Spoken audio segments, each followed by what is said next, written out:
like to welcome you all to this Monday night lecture with George Fred Keck from Chicago. I met him last summer when when Al Ward and myself were working on the 100 Hoosier houses, and we were given a lead by Oris Ish in Fort Wayne. We asked him if he had any suggestions of other houses that we might include in the project, and he suggested one of his own in Elkhart, 2 houses by Alden Dow, and he said, and don't forget George Fred Keck from Chicago. I think he's done several houses up in the area. And about the same time that we got the suggestion, the Inland Architect came out with an article on Mr. Keck, which just reinforced our desire to contact him about the houses. So Alan Ward and myself called him and went up to Chicago and met him, and he suggested several of houses that he has designed in Indiana. And upon talking with him and then photographing these houses for the 100 Hoosier houses and being in them and seeing them, we were convinced that this is a person we should have down here for a Monday night lecture. Mr. Keck started his office in Chicago about 1925. In 1927, he moved into an office that he still is in the present location in 1927. And in 1937, he was instrumental in getting the Bauhaus, Maholy Nagy, and Mr. Kepish over to Chicago and start the Institute of Design, which in 47 then was absorbed into the IIT. And Mr. Keck taught at the Institute of Design during those years. He's been designing innovative and an architecture with substance since he started his office in the 20s. The first house that we've included in the lecture was the house of the 1933, which he designed for the Chicago World's Fair, and I'm sure called the House of Tomorrow, and I'm sure that's going to be included in tonight's lecture. Well, there we are. And the most current house that we have included in the thing is the Wolf Residence, which was designed in 1976, or it was built in 1976, excuse me. But I think that one of our major impressions in this is that the fact of the roots of modern architecture certainly includes Mr. Keck. And with that, I will let Mr. Keck explain his work. Thank you, Ray.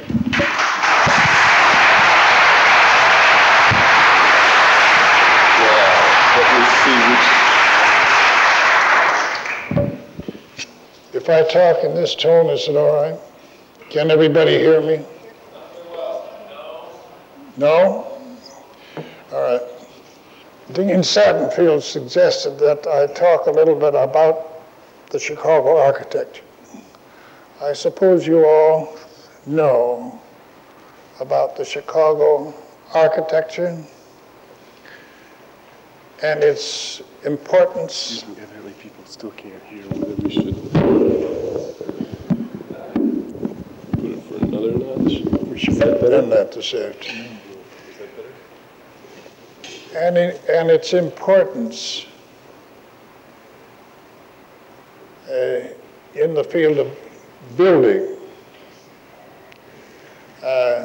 If you don't, perhaps, and I think Charles wanted me to talk a little bit about it, and probably it would be a good idea if I skirted along the idea of a little history about the Chicago architecture and why it is probably far more important than most anything we have in the United States. It almost eroded the entire era of traditional, the import of the dead cultural styles of Europe, which we had since the year 1900 up until rather recently, certainly up into the 30s. Chicago was able to avoid it, I think largely because it was an interior city rather than New York or Boston or Cambridge or any of those places. And therefore, it maintained a changeover from the old Victorian style, which I noticed when I was taken over your campus. And incidentally, I think you have of all the campuses I've been on, I think it's as good as any I've seen.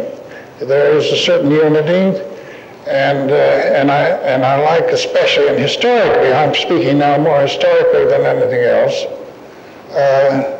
the older buildings, the ones that have had no European influence, and that's what I mean. They're an indication of how the builders of the time felt, together with the materials that were available and the mechanics that were available. Have brought, certainly this campus, the older buildings that you have. They're the best.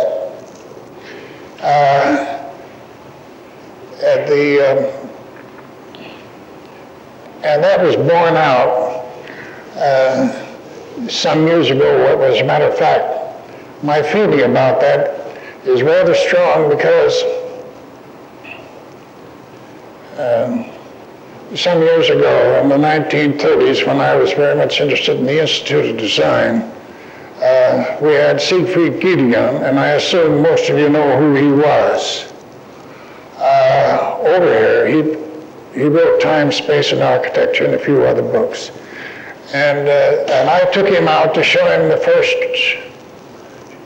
American houses, and he was interested particularly in Frank Lloyd Wright's houses, and I took him out to Oak Park. And I hadn't been out there for a long time. Listen, if I talk too much or give too much, I'll let you stop me because we got some time. And I'm not supposed to. At any rate, I took Giedion out there, and we were working. I was working toward his studio on Chicago Avenue, and on the way I noticed going west on some Frank Lloyd Wright houses, and I turned off, and they were recent Frank Lloyd Wright houses. I mean, the recent Frank Lloyd Wright houses in that area was around 1909 or 1910, and there were three in a row. So, and these were his later houses. And I showed them to Giedion, and Giedion looked at them, and then he looked across the street. And there he saw the box houses, carpenter-built houses, no architecture, just square houses, roofs like this, and he saw the screen porch, and for the first time in his life he'd seen a screen porch, and he saw that screen porch, and this fascinated him. And he also immediately saw the genesis of the Frank Lloyd Wright house. And if any of you want to write a thesis, that's a very good thing to write a thesis about, because in Oak Park, and I think some of his older houses, what Wright did was to take the technicians of the time and the materials available at the time, and stucco was the cheapest thing to do, the gray stucco, and took that box, put the right lines on it, and then gradually evolved to the ones that were across the street.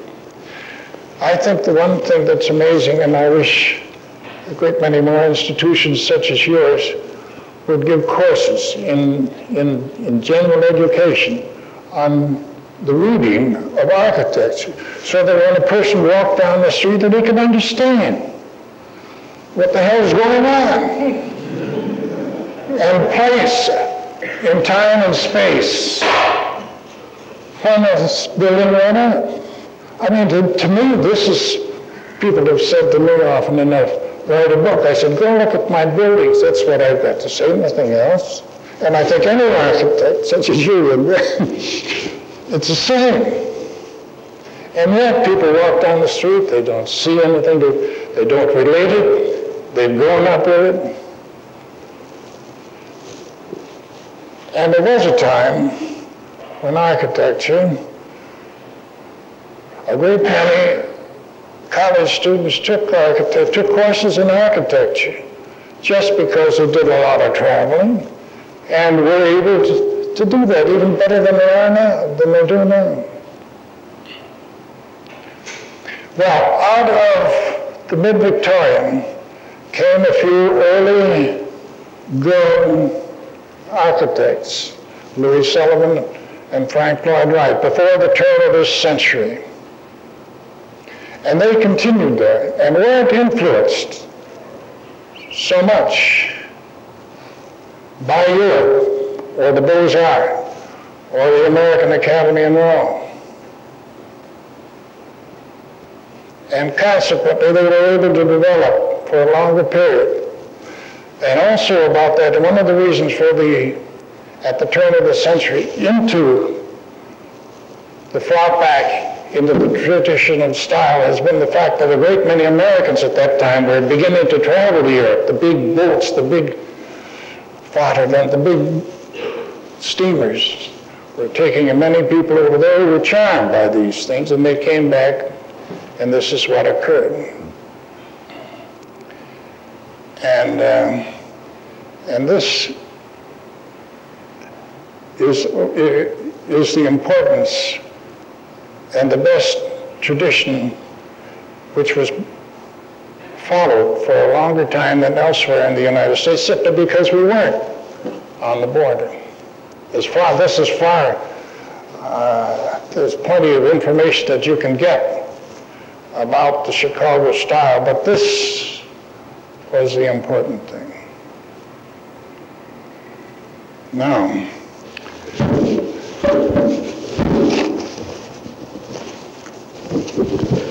I did make a note or two.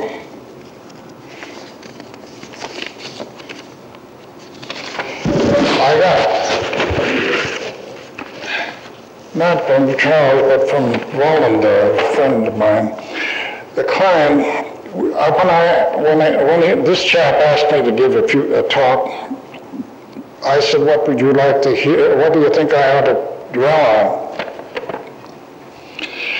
The client, who and when, basic found reason that gave you the clue to your form response in time and place. That's quite a sentence. I don't know what it quite means, but that's what he wanted me to talk about. Second, he wanted me to talk particular emphasis on when and where you became solar conscious.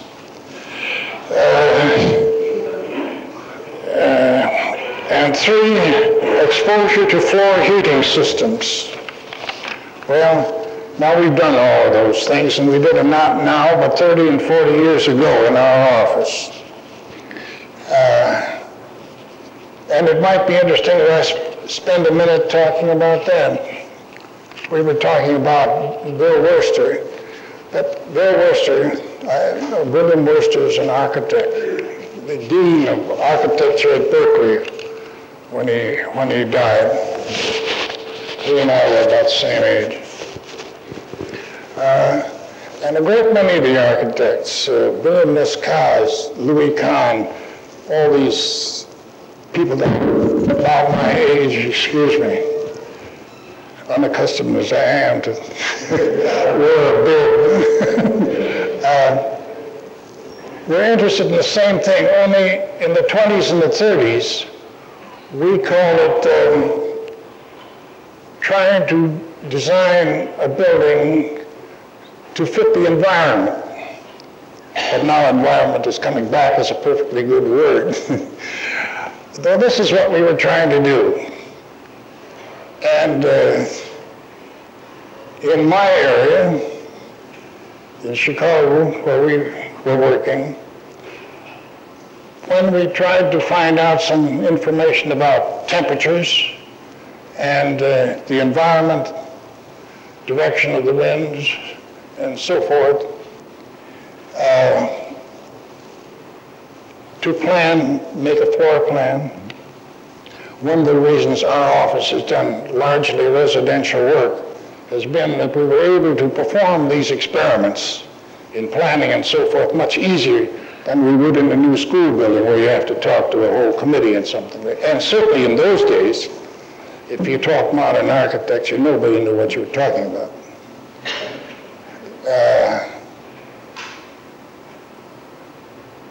And so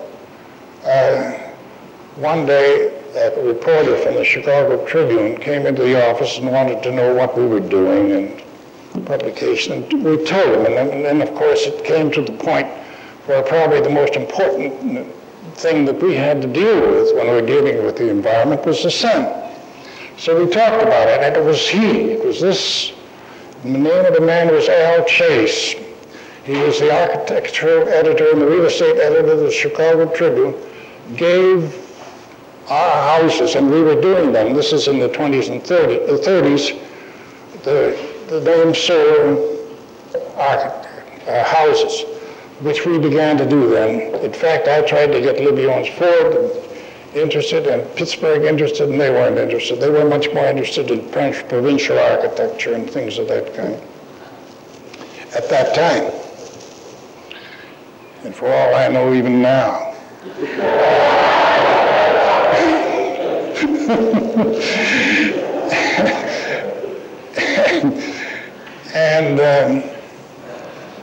And I told him, I said, look, this kind of thing, we use more glass. And our mechanical engineers, if we use too much glass, we would break an order. The cost of fuel would be enormous. I said, but I think there's some input. When you put your hand in the sun in a house, it's warmer than when you put it in the shade. There's some heat comes through. This is all ancient history as far as that goes. But this is how it began. And you'll see a few of them, I think, if I ever get to it.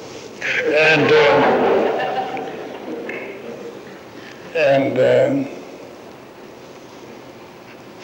that's how the solar idea began. Then it died because in the 30s there was a war coming on. And the ominous Hitler came along and things died down. In fact, during the war, 4 years of the war, it was against the law really to build anything except that had something to do with the war. And it stopped completely and everybody forgot about it. Only the Arabs brought it back this time, the cost of energy. And now it's very much alive. As far as we're concerned, it's been alive for 50 years that I've been in business in architecture in Chicago. Because we were trying to fit a house into the climate, and our climate is quite tricky and so forth. So, that covers that field. Did I cover it well enough?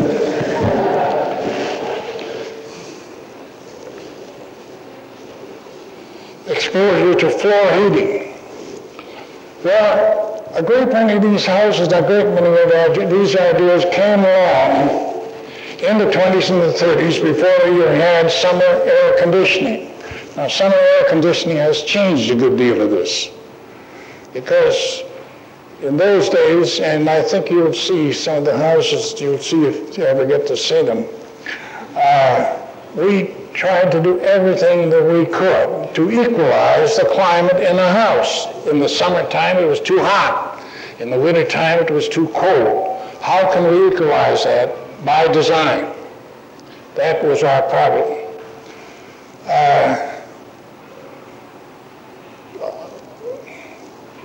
I don't even know where to begin. I mean, I'm trying to cover too much territory. We had flat roofs because we could carry a thin sheet of water or spray, as you spray a lawn, for example, so that you could keep the roof wet on a hot summer day, which by evaporation would keep the fabric of the house cool, or the building. It could be a building like this, cool. And this comes up because when I talk about radiant heat, today heating systems are so efficient that if you've got some space under a floor such as this, so this isn't this thing, is it? You lose heat into the ground, or into the, not into the ground, actually into the air that's underneath there, because if you have even that much space under a floor, you've got to introduce today heat into that area so it doesn't get too cold. Well, actually, you dig down a few feet into the ground and you've only got 55 degrees cold instead of 0. So there's heat loss into the ground. So we put our houses and we put heat in the floor. The average house on a cold winter day, all the heat is up there, and there's none down there. And this is low temperature heat. It's a warm floor, a radiant floor. And on the very coldest weather, there are areas as warm as my cheek. And that's where, certainly in a house, children crawl around on. That's where the heat should be. Well, all these things make sense. But why the hell don't people build them that way?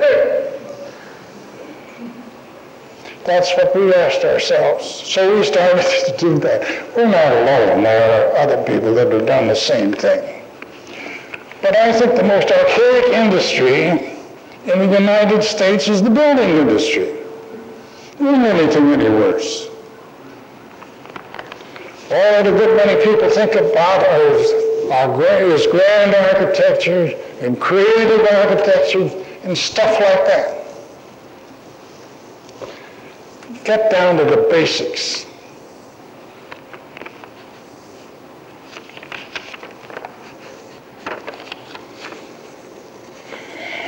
That's what I feel about it. But that's what we've been trying to do. But it takes you, there's another point that I think is quite important. And that is everybody today, an editor of a magazine wants a new idea every month, every week. If you're a daily paper, every day they want a new idea in building. But if you build a building, it may stand there for 500 years. What do you do with the building? Tear it down? This is, of course, what's happening probably in most of the cities, in the centers of the city today, aside from the social problem and other things. These are the problems that you as architects are going to be confronted with. What are you going to do about them? Going to use common sense or style? And ridiculous styles in many cases.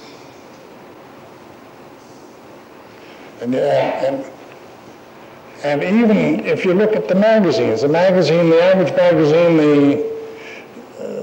is the fellow with the blue pencil. He's the editor. And if he doesn't like it, he isn't going to publish it. And yet, a lot of people call this great authority. I don't think it is.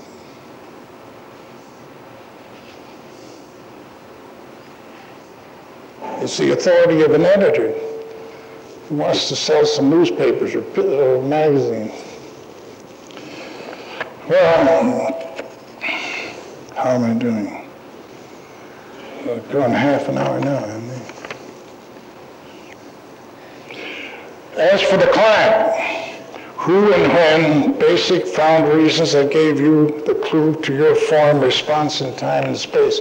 Well, I've been talking about that to a certain extent. If a client comes to you as an architect, he wants good advice. And if what I've been saying, if I think that's good advice, that's what I'm going to try and give him. And if he doesn't know what he wants or decides he wants French provincial architecture, well, you can either dismiss him if you can't persuade him, and generally you can. Over the years that I've been practicing, it hasn't been too difficult. Of course, I have a sort of reputation, or we, my brother and I, have a sort of reputation in the field, and I suppose a lot of people come to us simply because they know we do this kind of thing. There's one other thing, the point that I would like to bring about from an historical point of view that I think is quite important. In the World's Fair of 1893, and that's a couple of years before I was born, there was a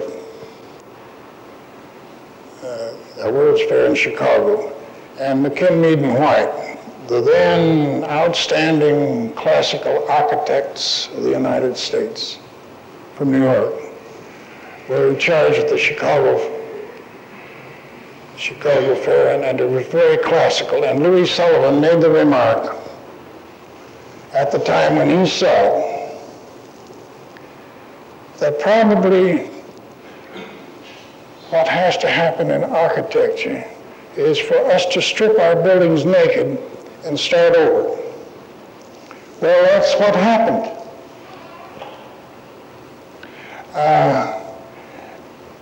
The First World War came along in 1917. Well, earlier than that, that's when we got into it. That's when I got into it.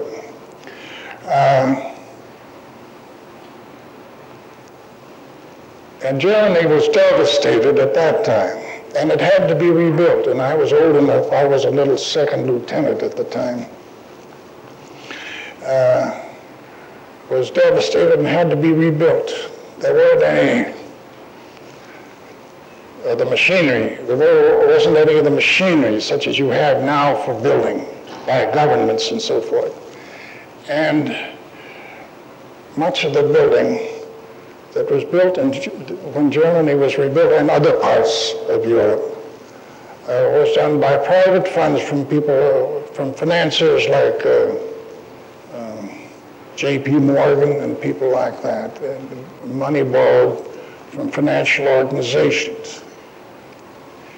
And there was so much that had to be built that the German and other governments said these things must be stripped, and as much housing must be built as cheaply as possible. Fortunately, they got people like Orhan Gropius and Mies van der Rohe and the better architects to help design these things and get them underway in Germany at that time. And that's where the simple form began. And this is my opinion. This is the opinion I have as restored. Somewhat later than that, a man like Philip Johnson, whom I first knew as the head of the architecture department at the Museum of Modern Art in New York around 1933. That's about the time that museum was started, and Philip was the head of the department, and he was very enamored of this kind of thing, and he started the first show, and it was he, I believe, who gave the name of this so-called new architecture in the United States, the international style. And we had a show in Chicago.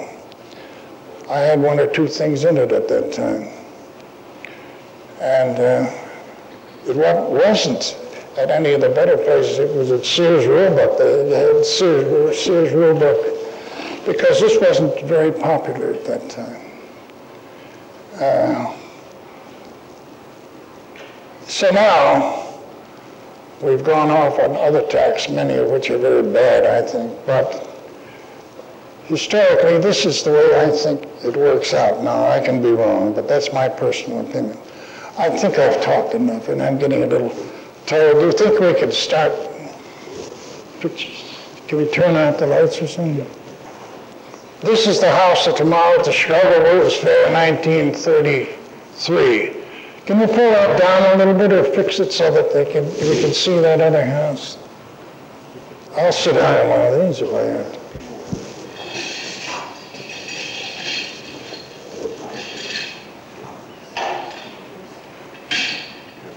That's all right.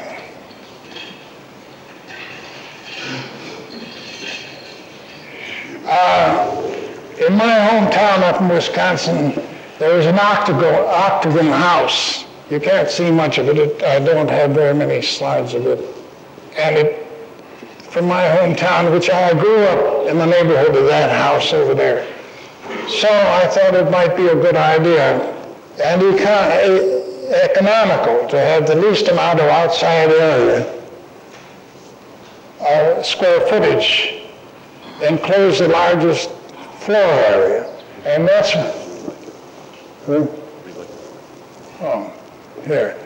which gave us that form.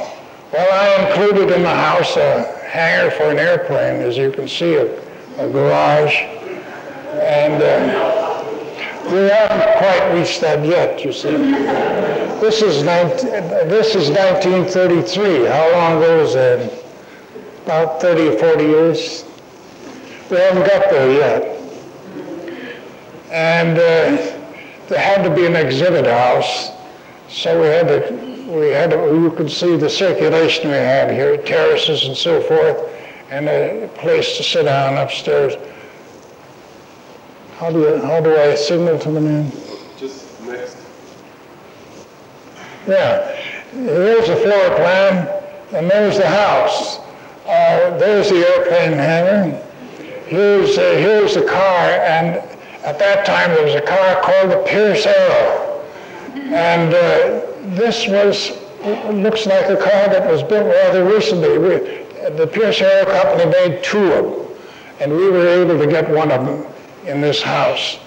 Now, the glass companies and the mechanical engineers told us that this would ruin anybody, but the fair ran from 33 to 34, and I kept the heat on in this house through the winter from 33 to 34, and I found my heating bills were not very high. So I said to myself, the mechanical engineers are all wrong, which is the reason I had some people getting interested in building this house. Not a bad-looking house today. If I were to ask you when was this house built, what would you say? What year?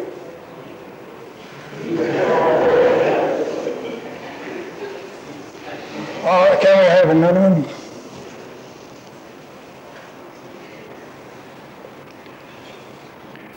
This house was built and occupied in 1937.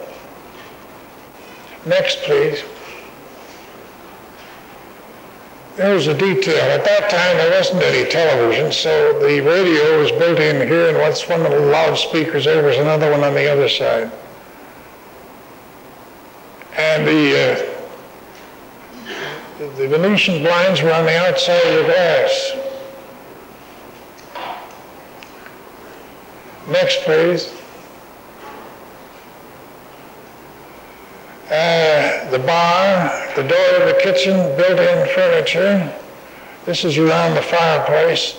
And these tables had aluminum tops on them with drawers in for cigarettes. In those days, women smoked cigarettes.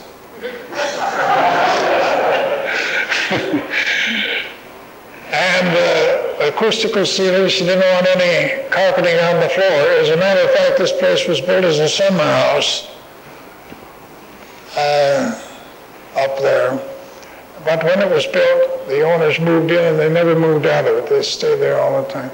Acoustical ceiling and all the lighting was done by, there's a light right up there, see it? A little opening about 1.5 inches, but there were lots of them on the ceiling. Next.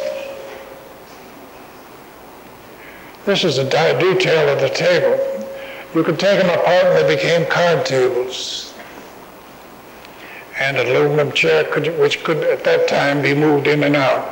Many of these things have now, after 30 or so years or 40 years, I've forgotten how long, 37, 40 years, this becomes an antique. But when you build a house there, or any kind of a building that's going to last for many years, it's good for an architect to anticipate what the trend is in the future, because the building is going to be there. And that's sort of what we try to do here. Next. These are built-in beds, and the spread can be thrown against the seat at the end of the bed. I always thought that was a good idea. This is one of the portable loudspeakers of the radio, which is all we had in those days. Next. And here's a detail of the exterior Venetian blind. Easy to close up when the house was built. Well, there's another reason, of course, for having them on the outside. But in this particular case, the large panes of glass, and when they built it, they anticipated not being at the house a good deal of the year, and the glass had to be protected. Next. Swimming pool.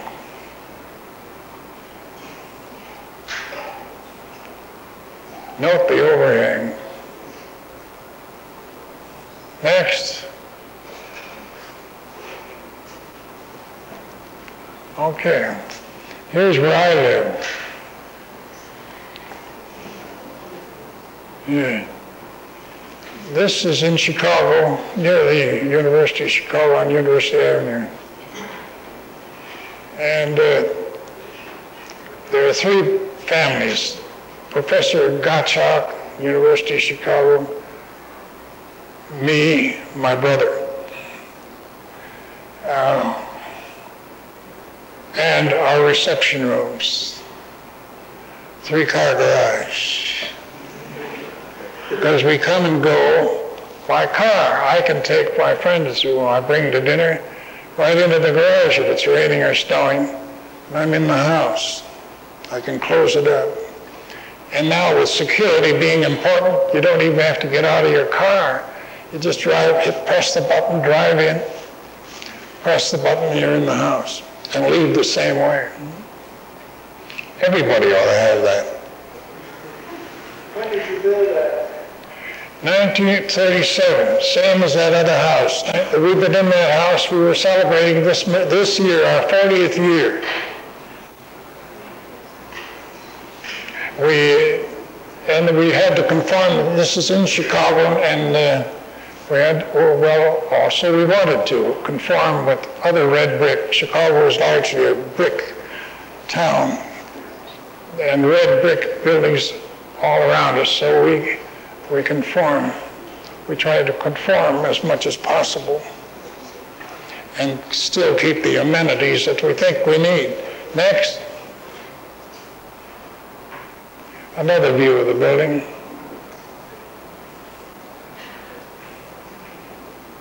These are old photographs.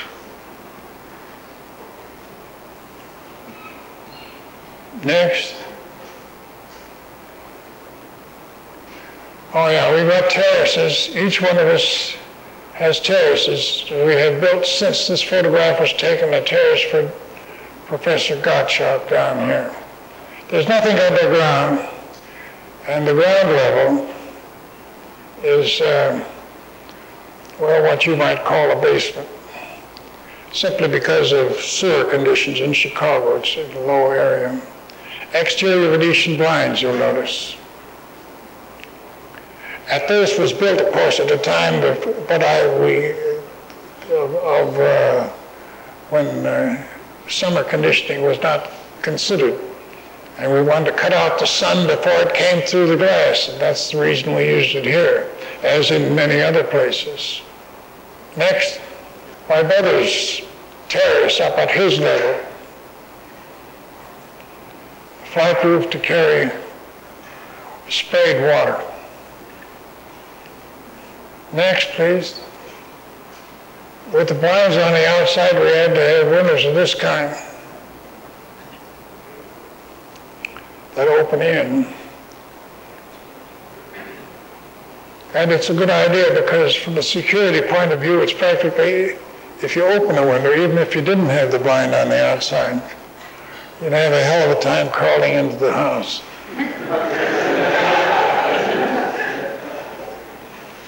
Today we use another, as you'll see as we go along. Can we have some more? Next one. Upside down, sorry. Will you please change that? This is a view of my living room. Incidentally, that's a Molinar's painting, now on loan up in Madison at the Albion Museum. That's this living room right there. No, this one. Next. Stairway, steel stairway, prefabricated in this building. Next. Well, we're going through a series now. This is the Kellett House. This was built around 1938 or 92, pre-war, up in Menasha, Wisconsin, on Lake Winnebago. Again, as you see, all of the important rooms face south. Every one of them. Here's a section. And here's a piece of glass running through 2 floors. The land is so low that this is the dining room down here, and that's the living room up there. Next slide over here. This is the north side of the house, the entrance. A porch, there's the lake over there to the south. The living room is up above, and there's a terrace off the living room up on the 2nd level. We brought the living room up so that you could look down on the water. Next picture. This is the south side of that house. And you can see there isn't much difference between the lake level, which could be very well controlled, and the house itself, as can be vouchsafed by the fact that these trees grow beautifully in the place. Next, please. As you see, the living room is up there, the dining room is down here, there's a little garden right in there. And here we protected with a wide, big overhang, although we hardly need it because we've got plenty of trees around the place, which keep the house in shade in the summertime, and then with no leaves on it, the sun comes right through the trees in the wintertime. Next. There you have a front-on view. This house, as I said, was, did I say, about 1938 or thereabouts, pre-war. And with the wide overhang, and this being an open, long, 40-mile-long lake, there was some strong wind, so we had some pressure relief holes put in the wide overhang so that the wind wouldn't take the roof off, the overhang off the house. Next. It's this kind of thing that gives form to this kind of architecture. This is the stairway in that house. We make the truss, the handrail of the truss. That's a metal stairway with carpeting on it. The living room is up there. Bill Kellett, who built this house, was an engineer himself with Kimberly-Clark. And I said, Bill, get that stairway built. He said, I'm not sure it's strong enough. He had his engineers check it up. You could run a regiment up that stairway. Next, here's his garden. Next. Oh, yes. Here we tell another type of metal window. That's all of which went up into the construction. That's the screen. That's the storm window, and that's the window itself. You've got double glazing plus a screen, which you don't have to. You want to get rid of it, all you do is shove it up in the construction like a double hung window, except this could be a triple hung window.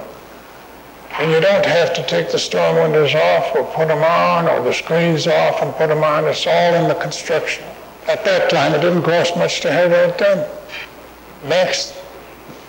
We've got better ways of doing it now. Here's another detail of that. That's stone from northern Wisconsin. Next. And here you're looking down at it. At the floor. And that floor is a radiant heat floor right on the ground. Cool in summer. Warm in winter. Next. That's the living room fireplace. I don't want to keep you people too long. We've been at it for about an hour. Can you take a little more? I don't know whether I can. Next.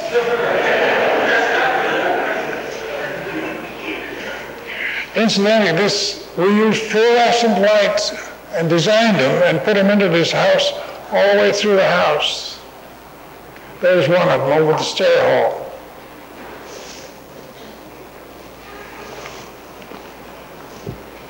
Next. And here's the lovely view you get out of the dining room.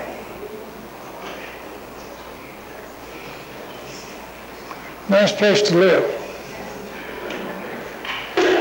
Next. Okay. This is up in Door County in Wisconsin. Green Bay over there. That's the bay, not the town, not the Packers. And here's the floor plan of that house, built for a Chicago surgeon.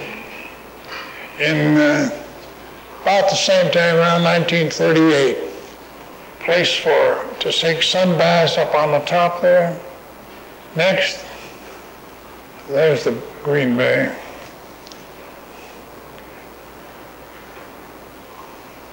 The stone is an indigenous stone that comes out right out of the hill, off the side of this hill, and wood.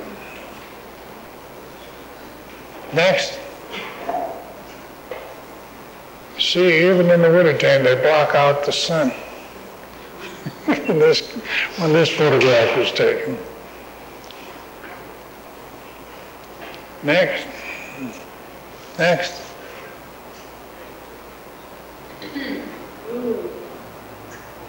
This is what I call ephemeral architectural decoration. It's seasonal. We got an overhang wired out so that this doesn't come down on your head when you walk in. And it's lovely. It sparkles in the wintertime. Just beautiful. Next. It's a beautiful stonework laid by the average man that lays stone up there. He laid up a sample for us, and we said, that's a good sample, and that isn't, go ahead. And he came out with a very beautiful job. Next, an interior, living room, fireplace in this house. Next, all of these fireplaces have heat lidders in them. Before we got the house finished, they decided to put in permanent heat through the winter, a little heating system in addition to the heated fireplaces, because they knew when they saw the house that they'd like to get up there often, even during holiday season. Next. This house is about 40 years old too. Next. That's the entrance right there, back in there. Dining room, inside dining room, outside dining room, and the porch. That's that dining room, this dining room. That's the kitchen. Maid's room and bath.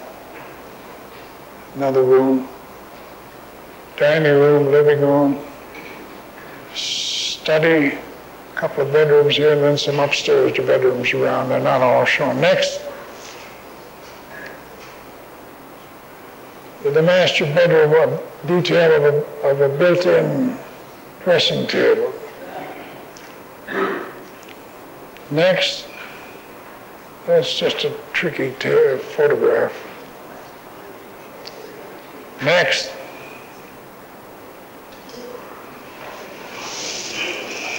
This is a house for a brother of mine up in Oconomowoc, Wisconsin.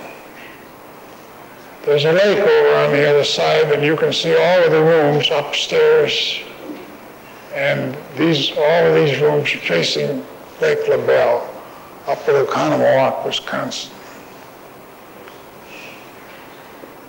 Next. The house is back there. on a lovely piece of property. This is a lovely piece of property. Fred, we can't hear you at all. Can't? Well, I'm not saying very much. Next.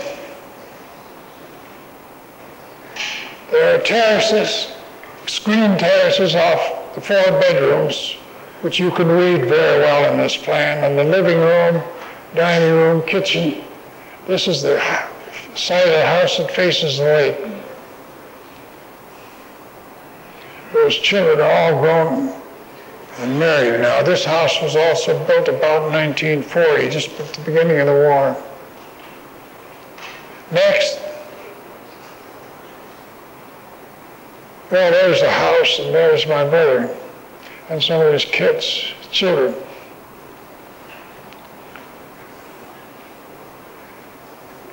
And that ice boating is rather a hazardous thing up there. Next. His entrance. Next. This is a part of his living room, I think. No, dining room. One of my watercolors hanging on the wall there. Next. And this is what he gets out of his living room. Next. Well, this house is in Barrington. This is the house. It was built just in 1941, one of the last houses we built before the war. And I show you this picture because it does show we're up above the roof level, and you can see a thin sheet of water lying on the house, on the roof of the house, in an attempt to help cool the house. And that's a good idea, even if you've got summer conditioning, because it cuts down the temperature of the house and therefore cuts down the energy input. Next. This is the way a house looks up in the hills in Barrington. Next. There it is. That last picture, the part of that last picture was some barns that he built for his horses. This is the way the house was originally designed against the hill. And this is the south side of the house. Double glazing in all of these cases. Practically every one of these houses you've seen, you've got double glazing. Next. Another detail.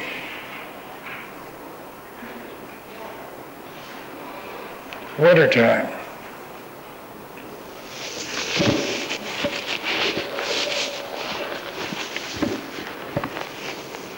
With plenty of sunlight coming in. Next. A detail. There's another one of my watercolors. The entrance, looking up into the living room from the entrance. Next. From the living room looking out down the hill.